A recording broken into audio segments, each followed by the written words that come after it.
అబ్బా! సరైన టైంలో కరెంట్ పోయిందమ్మా. ఒక ఇంపార్టెంట్ డాక్యుమెంట్ టైప్ చేస్తున్నాను. అయితే డేటా అంతా పోతదా? డేటా ఏం పోదు. గూగుల్‌లోని ఆటో సేవ్ అనే ఫీచర్ ఉంటది. దానివల్ల డేటా అంతా అక్కడే ఉంటది డేటాబేస్‌లో. అసలు ఈ ఆటో సేవ్ ఫీచర్ మంచి ఇంట్రెస్టింగ్‌గా వర్క్ అవుద్దమ్మా. రా చెప్తాను. ఇప్పుడు గూగుల్ ఉందనుకో, గూగుల్ ఈ డాక్యుమెంట్ మొత్తాన్ని ప్రతి 5 సెకండ్స్‌కిను డేటాబేస్‌లో స్టోర్ చేయదు. ఎందుకంటే దానివల్ల డేటాబేస్ మీద చాలా ఎక్కువ లోడ్ పెరిగిపోద్ది. గూగుల్ ఏం చేస్తదంటే, ఈ డాక్యుమెంట్ క్రియేట్ చేయడం కోసం మనం దాని మీద కొన్ని ఆపరేషన్స్ రన్ చేస్తాం అన్నమాట. ఆ ఆపరేషన్స్ మాత్రమే స్టోర్ చేసుకుంటది. ఫర్ ఎగ్జాంపుల్ ఈ డాక్యుమెంట్ క్రియేట్ చేయడం కోసం ఫస్ట్ నువ్వు ఐ యాడ్ చేస్తావు. ఓకే. ఫస్ట్ పొజిషన్‌లో ఐని స్టోర్ చేసుకోవాలి అని చెప్పేసని డేటాబేస్‌లో పెట్టుకుంటది. నెక్స్ట్ నువ్వు లవ్ యాడ్ చేసావు. ఓకే. సెకండ్ పొజిషన్‌లో లవ్‌ని పెట్టుకోవాలి అని చెప్పేసని డేటాబేస్‌లో స్టోర్ చేసుకుంటది. నెక్స్ట్ నువ్వు యూ యాడ్ చేసావు.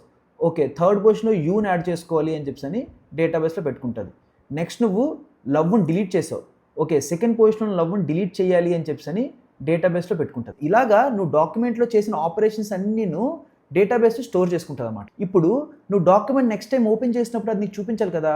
చూపించడం కోసం ఏం చేస్తదంటే, ఆ లిస్ట్ ఆఫ్ ఆపరేషన్స్ అన్నీ తెచ్చుకొని దాంతో ఒక డాక్యుమెంట్ జనరేట్ చేస్తదన్నమాట. ఓకే. ఫస్ట్ ఆపరేషన్ ఐ అన్నమాట. నెక్స్ట్ సెకండ్ ఆపరేషన్ లవ్ అన్నమాట. ఓకే. థర్డ్ ఆపరేషన్ యూ అన్నమాట. ఓకే. ఫోర్త్ ఆపరేషన్ లవ్‌ని డిలీట్ చేయాలి అన్నమాట. సో, ఇలాగా ప్రతి ఆపరేషన్‌ని సీక్వెన్షియల్‌గా రన్ చేసి నీకు నీ డాక్యుమెంట్‌ని డిస్‌ప్లే చేస్తదన్నమాట.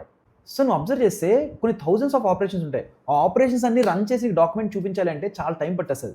సో, అందుకే గూగుల్ ఇంట్రెస్టింగ్‌గా ఏం చేస్తది అంటే, నీ దగ్గర ఒక థౌసండ్స్ ఆపరేషన్స్ డేటాబేస్‌లో ఉన్నాయనుకో, ఒక రెగ్యులర్ ఇంటర్వల్ ఆఫ్ టైమ్‌లోని కొన్ని ఆపరేషన్స్ తీసుకొని, ఆ ఆపరేషన్స్‌తోని ఒక డాక్యుమెంట్ స్నాప్‌షాట్ క్రియేట్ చేస్తదనమాట.